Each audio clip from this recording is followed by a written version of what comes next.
శ్రీ హనుమంతుడు అంజనీసుతుడు అతి బలవంతుడు రామభక్తుడు లంకకు బోయి రాగల ధీరుడు మహిమోపేతుడు శత్రుఘర్షణుడు జాంబావదాది వీరులందరినీ ప్రేరేపింపగా సమ్మతించెను. లంకేశ్వరుడు అపహరించిన జానకి మాత జాడ తెలుసుకొను.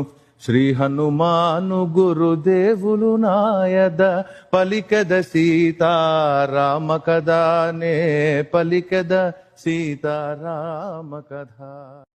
శ్రీ హనుమంతుడు అంజనీసుతుడు అతి బలవంతుడు రామభక్తుడు లంకకు బోయి రాగల ధీరుడు మహిమోపే